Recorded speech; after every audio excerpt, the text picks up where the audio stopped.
Thank you very much. So we have good news. We've reached a deal. It's a good deal for everybody, I believe. And I think you were saying this is probably the biggest deal ever reached in any capacity, trade or beyond trade. It is. It's a giant deal with lots of countries, because as you know, Ursula represents a lot of countries, not one country. It's not easy for you. It's because a lot of very different countries, great countries, but some are strong with cars, some are strong with agriculture, some are strong with both, right? You have a lot of different factors. So we're going to do the following. The European Union is going to agree to purchase from the United States $750 billion worth of energy, $750 billion worth of energy. They are going to agree to invest into the United States $600 billion more than they're investing already. So they're investing a large amount of money. You know what that amount of money is. It's very substantial, but they're going to invest an additional $600 billion. They're agreeing to open up their countries to trade at zero tariff. So that's a very big factor. Opening up their countries, all of the countries will be opened up to trade with the United States at zero tariff. And they're agreeing to purchase a vast amount of military equipment. We don't know what that number is, but it's the good news is we make the best military equipment in the world, so sort of you have to do that. I mean, until somebody tops us, which is not going to happen. We're way ahead of every other country in terms of the quality of the military equipment. You saw that recently in Iran, and you see that, unfortunately, you see that often for all the wrong reasons, right? So those things are $750 billion, $600 billion, opening up the country. We are agreeing that the tariff straight across for automobiles and everything else will be a straight across tariff of 15%. So we have a tariff of 15%.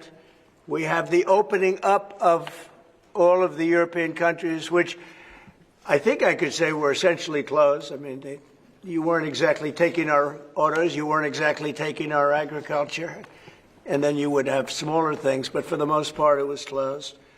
And now it's open. It's open for our companies to go in and do a good job with it. I think you'll like them. I think you'll like it. And we will, very importantly, they'll be investing a lot of money, but the military is a big number, but that's one number we're not determining. It's going to be whatever it is, but they're going to be purchasing hundreds of billions of dollars worth of military equipment. They're very important. They're going to purchase $750 billion worth of energy. So that's going to be great. And $600 billion worth of investments into the United States over and above what they have. So, and I think that basically concludes the deal. I mean, those are the main factors. I don't think there are too many other factors, other than we're going to get along great. And we have a great relationship now with NATO, which is largely the same. I mean, not exactly, but pretty close, right? Largely. And with NATO, as you know, they're going up to 5% from 2%. And the relationship is very strong with NATO. So I just want to congratulate you. I think it's great that we made a deal today instead of playing games and maybe not making a deal at all. I think it's, I'm going to let you say, but I think it's the biggest deal ever made. Thank you very much. Congratulations.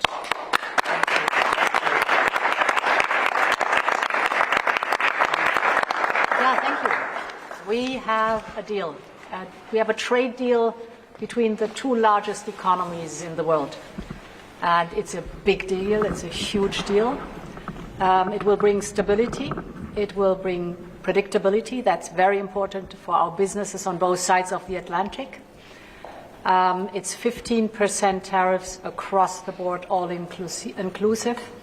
The investments Mr. President just described that going to go to the United States and the purchases over there. Indeed, basically the European market is open. It's 450 million people. So it's a good deal. It's a huge deal. Yeah. It was tough negotiations. I knew it at the beginning, and it was indeed very tough, but we came to good conclusions for both sides. So again, congratulations and many thanks. Thank you very much. Thank you. Do you have any questions? How did you come to a deal so quickly? Did the European Union come there and get I think we both wanted to make a deal. You said something that is very important. It's going to bring us closer together. I think this deal will bring us very close together, actually. Sort of, it's a partnership in a sense, but it's a very good point, and it's something that's very important. But was there one issue that needed to get over the hurdle? No, we had 4 or 5. No, not pharmaceuticals. I mean, we're going to be, as you know, a lot of companies are coming into the U.S., and that's unrelated to this deal. But it's, I think this didn't just start today. We had a meeting. I wasn't sure. I said 50-50. I think you probably felt the same thing. But this started months ago, this negotiation. So we knew pretty much what we were getting into, and we were able to make a deal that's very satisfactory to both sides. So it's a very powerful deal. It's a very big deal. It's the biggest of all the deals. It will be the biggest of all the deals. So we're very honored to have done so, and your staff has been fantastic, and they've worked together long and hard. They worked hard and long, and many thanks to the teams on both sides. It was, as I said at the beginning, a heavy lifting you had to do, but many thanks also for the talks we had many times on the way to our goal. And now we made it, and that's good. That's really good. Anybody else? Yes, ma'am. I have a question for the EU Commission President. What are the U.S. concessions? What is the U.S. giving up in the deal, if anything? So the starting point was an imbalance, a surplus on our side and a deficit on the U.S. side. And we wanted to rebalance the trade relation. And we wanted to do it in a way that trade goes on between the two of us across the Atlantic, because the two biggest economies should have a good trade flow between us. And I think we hit exactly the point we wanted to find. Rebalance, but enable trade on both sides, which means good jobs on both sides of the Atlantic, means prosperity on both sides of the Atlantic, and that was important for us. And again, the energy is a very important component, because we have more energy than anybody else in that sense. And I think it was very wise that they buy a lot of energy, and it's great stuff, and it solves a lot of problems. So that was a great decision, I think. What about steel? Have you agreed? On what? Steel. Steel is staying the way it is. The steel and aluminum, et cetera, et cetera. That's a worldwide thing. That stays the way it is. We How have about chips? Did you discuss that as part of the agreement? Chips? Chips is, Howard, you might want to describe the chips, please, if you would. Well, the expectation is in 2 weeks' time, we're going to come out with our chips 232, and that was one of the key reasons that the European Union came to talk to the president to try to resolve all things at one time. And well, I'll let you wait for the 2 weeks until you get to announce your plan. But we are going to be bringing chip manufacturing back to the United States of America. We'll be doing a lot of chips. A lot of companies are coming in from Taiwan and from other places into the U.S. And they're doing that in order to avoid tariffs. And the president really avoided the tariffs in a better way for them, much better way, much more conclusive. I think probably much more profitable, definitely much more profitable, and got a lot of benefit from it. So it was a very interesting negotiation. I think it's going to be great for both parties. I think your various countries are very happy about this.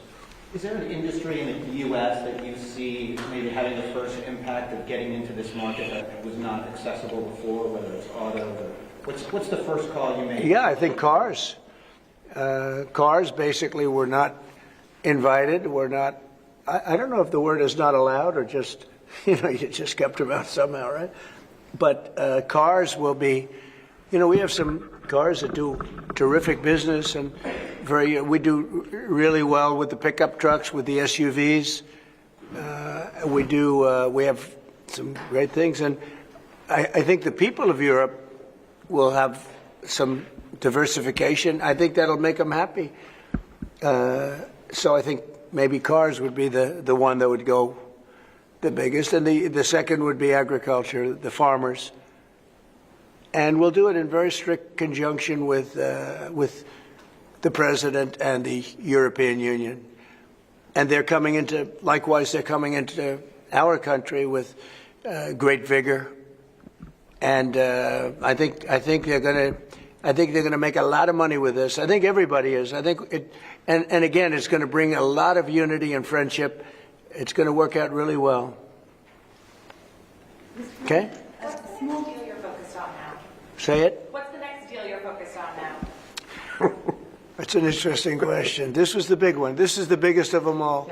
We're looking at deals with 3 or 4 other countries. But for the most part, I can't get them to understand that it's the letter. We just sent that letter, and that letter is, very universal for most. I mean, you wouldn't be able to do this. You wouldn't have the time or the patience to be able to do a deal like this. Most of the others are going to be a certain tariff, and we're going to keep it as low as we can. They're generally smaller countries or countries we don't do much business with. But that they've already received, to a large extent, they've received a letter. They'll probably receive a letter of clarification or a confirmation type letter, which will go out sometime during this week, prior to August 1st. And the tariffs will start being paid by those countries prior to August, on August 1st and beyond.